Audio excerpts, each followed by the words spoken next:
श्री शिवाय नमस्तुभ्यम महाराज। जैसा कि आप सभी जानते हैं कि मकर संक्रांति का पर्व कुछ ही दिनों में आने वाला है और महाराज हर साल की तरह इस साल भी एक प्रश्न बहुत तेजी से फैल रहा है। कोई कह रहा है कि मकर संक्रांति 14 जनवरी को है तो कोई 15 जनवरी बता रहा है। ऐसे में महाराज आम श्रद्धालु पूरी तरह असमंजस में पड़ जाते हैं कि आखिर हम किस दिन मकर संक्रांति का पर्व मनाएं, किस दिन स्नान दान करें और किस दिन खिचड़ी बनाएं। इसी के साथ महाराज इस साल मकर संक्रांति के साथ साथ एकादशी की तिथि भी पड़ रही है। अब आप सोचेंगे कि एकादशी आने से मकर संक्रांति पर क्या फर्क पड़ेगा, तो महाराज आप सभी जानते हैं कि मकर संक्रांति के दिन विशेष रूप से खिचड़ी का ही दान किया जाता है और खिचड़ी जो है ये कच्चे चावल और कच्चे मूंग की दाल से बनाई जाती है और इसी खिचड़ी का दान किया जाता है। लेकिन महाराज इसी दिन साल की पहली षट्तिला एकादशी भी पड़ रही है, इसीलिए भक्तों के मन में यह प्रश्न भी आ रहा है कि इस साल खिचड़ी का दान न करें तो फिर क्या दान करें जिससे कि हमें पूर्ण फल प्राप्त हो। तो महाराज मकर संक्रांति का सीधा संबंध सूर्य से है। मकर संक्रांति उस दिन मनाई जाती है जिस दिन सूर्य देव धनु राशि से निकलकर मकर राशि में प्रवेश करते हैं। इसी को सूर्य का उत्तरायण होना भी कहा जाता है।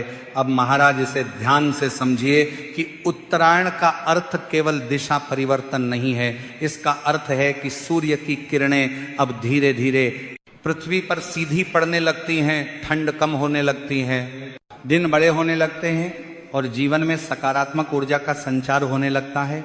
यही कारण है कि हमारे शास्त्रों में उत्तरायण को देवताओं का दिन कहा गया है। और महाराज इस वर्ष सूर्य देव 14 जनवरी 2026 बुधवार के दिन ही मकर राशि में प्रवेश कर रहे हैं। यह प्रवेश दोपहर के समय लगभग 3 बजे के आसपास हो रहा है। शास्त्रों के अनुसार चाहे सूर्य का प्रवेश सुबह हो, दोपहर हो या शाम को, जिस कैलेंडर तिथि में सूर्य का मकर में प्रवेश होता है उसी दिन मकर संक्रांति मनाई जाती है। इसी कारण महाराज इस वर्ष मकर संक्रांति पूरे भारत में 14 जनवरी 2026 को ही मनाई जाएगी। इसीलिए महाराज 15 जनवरी को मकर संक्रांति मानना शास्त्रीय रूप से उचित नहीं है। तो महाराज अब यहां तक तो बात बिल्कुल स्पष्ट हो गई कि मकर संक्रांति 14 जनवरी बुधवार को ही है, लेकिन यहीं से शुरू होती है इस वर्ष की सबसे बड़ी उलझन। क्योंकि महाराज इसी 14 जनवरी को पौष मास की षट्तिला एकादशी भी पड़ रही है और जैसे ही एकादशी का नाम आता है तो प्रत्येक श्रद्धालु के मन में तुरंत यह नियम याद आता है कि एकादशी के दिन अन्न विशेष रूप से चावल वर्जित होता है। अब महाराज मकर संक्रांति और खिचड़ी का नाम एक दूसरे के बिना अधूरा है, क्योंकि सदियों से परंपरा चली आ रही है कि इस दिन कच्चे चावल और मूंग की दाल मिलाकर खिचड़ी का दान किया जाता है। कहीं कहीं खिचड़ी पकाकर दान की जाती है और घर में भी प्रसाद रूप में ग्रहण की जाती है। लेकिन महाराज जब एक ही दिन एकादशी भी हो और मकर संक्रांति भी, तब आप सभी का भ्रमित होना स्वाभाविक है। इसीलिए महाराज मन में प्रश्न उठता है कि अगर खिचड़ी में चावल है और एकादशी में चावल वर्जित है तो फिर इस बार दान कैसे किया जाए? क्या मकर संक्रांति का दान अधूरा रह जाएगा? क्या खिचड़ी का दान न करने से पुण्य कम हो जाएगा? तो महाराज यही सारे प्रश्न आज लाखों भक्तों के मन में चल रहे हैं। इसीलिए इस वीडियो का उद्देश्य केवल जानकारी देना नहीं बल्कि भ्रम को दूर करना और धर्म का सही मार्ग दिखाना है। तो महाराज एकादशी का नियम बहुत स्पष्ट है कि इस दिन चावल को खाना या पकाना और दान करना सख्त मना होता है। इसलिए भक्तों इस वर्ष 14 जनवरी को मकर संक्रांति होने के बावजूद खिचड़ी का दान उस दिन करना उचित नहीं माना जाएगा। अब महाराज यहीं पर बहुत लोग निराश हो जाते हैं। उन्हें लगता है कि अगर खिचड़ी का दान नहीं हुआ तो मकर संक्रांति अधूरी रह गई।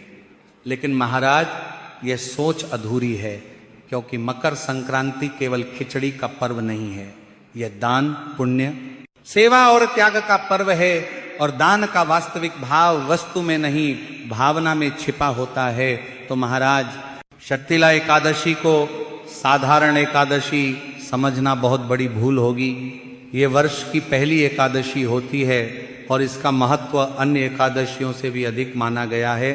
शास्त्रों में बताया गया है कि इस एकादशी का नाम ही तिल के ऊपर रखा गया है, क्योंकि इस दिन तिल का दान, तिल का सेवन और तिल से संबंधित कार्य विशेष फल देने वाले माने गए हैं। इसीलिए महाराज अब जरा ध्यान से समझिए। एक और मकर संक्रांति जिसमें तिल और गुड़ का विशेष महत्व है, दूसरी ओर षट्तिला एकादशी जिसमें तिल को मोक्षदायक बताया गया है। और जब दो ऐसे पर्व एक साथ आते हैं जिनका केंद्र बिंदु तिल हो, तो यह कोई संयोग नहीं बल्कि एक दिव्य संकेत होता है। यह संकेत हमें बताता है कि इस वर्ष मकर संक्रांति पर तिल दान का महत्व कई गुना बढ़ गया है।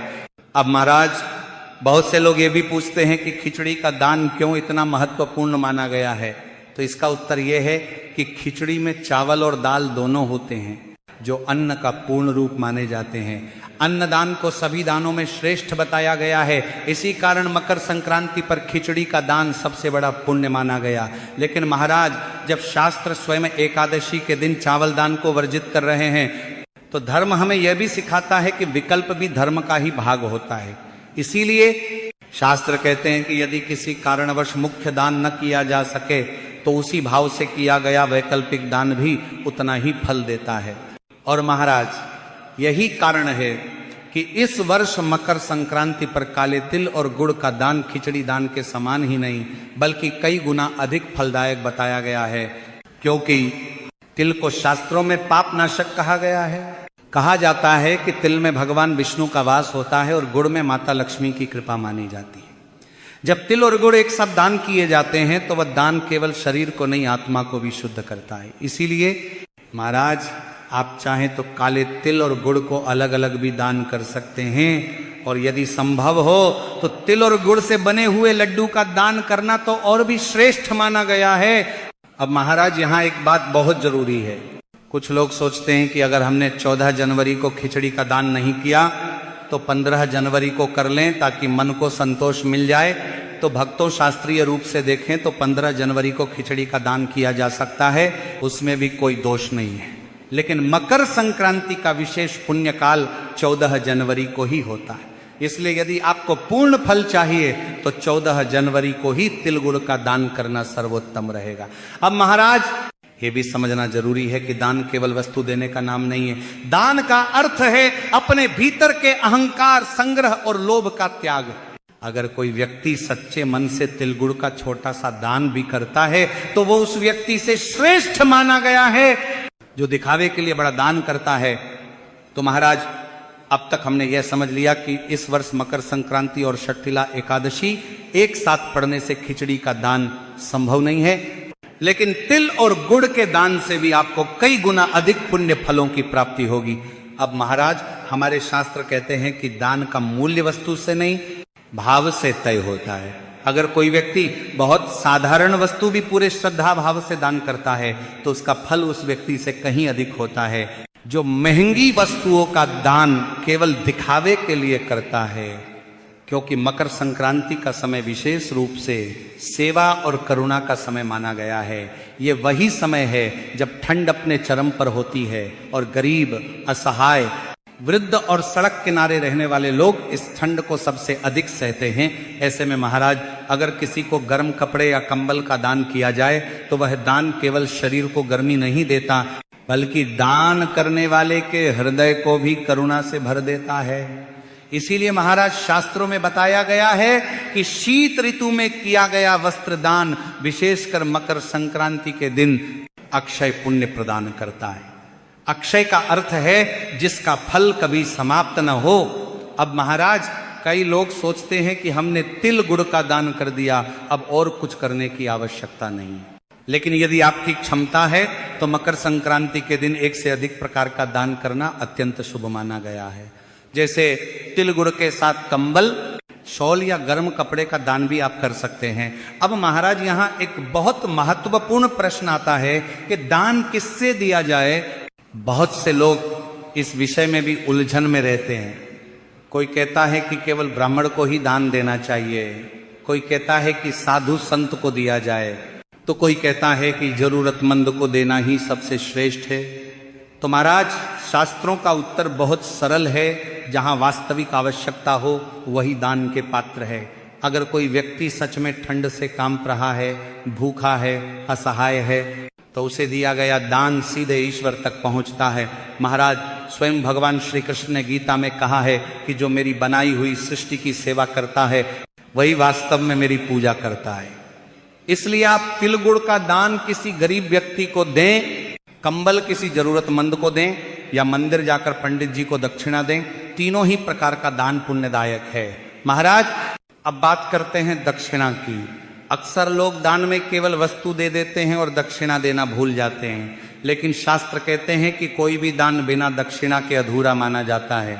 दक्षिणा का अर्थ यह नहीं है कि बहुत बड़ी राशि दी जाए, दक्षिणा का अर्थ है दान में हुई किसी भी कमी को श्रद्धा से पूरा करना। महाराज, अगर आपने तिल और गुड़ का दान किया है तो उसके साथ अपनी सामर्थ्य अनुसार कुछ धनराशि अवश्य रखें। यह राशि 11 रुपए हो सकती है, 51 रुपए हो सकती है, 101 रुपए हो सकती है, या उससे अधिक भी। महाराज, राशि बड़ी या छोटी नहीं देखी जाती, भाव देखा जाता है। दक्षिणा देने से दान में पूर्णता आती है। कहा जाता है कि दक्षिणा के बिना किया गया दान रास्ते में ही रुक जाता है, और दक्षिणा के साथ किया गया दान सीधे पुण्य लोक में पहुंचता है। इसीलिए महाराज, मकर संक्रांति के दिन किया गया दान पूरे वर्ष का प्रभाव देता है। इस दिन दान किया गया एक छोटा सा कार्य भी पूरे साल शुभ फल प्रदान करता है। इसीलिए हमारे पूर्वज कहते थे कि चाहे सामर्थ्य कम हो, लेकिन मकर संक्रांति के दिन खाली हाथ मत रहो। इस दिन दिया गया दान हमें केवल भौतिक सुख नहीं देता, बल्कि हमारे जीवन में शांति, संतुलन और सकारात्मकता भी लाता है। अब महाराज, यहां एक और प्रश्न उठता है कि अगर कोई व्यक्ति किसी कारणवश 14 जनवरी को दान न कर पाए, अगर कोई बीमारी, यात्रा या पारिवारिक परिस्थिति के कारण दान से वंचित रह जाए, तो क्या उसका मकर संक्रांति का पुण्य समाप्त हो जाता है? तो शास्त्र इसका उत्तर भी बहुत करुणा के साथ देते हैं। कहा गया है कि भाव से किया गया मानसिक दान भी फल देता है। इसीलिए यदि आप 14 जनवरी को मन ही मन यह संकल्प लें कि हे भगवान, आज मैं अपनी सामर्थ्य अनुसार दान करना चाहता हूं, पर परिस्थिति के कारण संभव नहीं है, तो मेरी भावना को स्वीकार कीजिए, तो ऐसा संकल्प भी व्यर्थ नहीं जाता। क्योंकि महाराज, धर्म इतना कठोर नहीं है कि वह परिस्थिति न समझे। ईश्वर भावना देखते हैं, साधन नहीं। अब बात करते हैं 15 जनवरी की। बहुत से लोग ये पूछते हैं कि क्या 15 जनवरी को खिचड़ी का दान किया जा सकता है?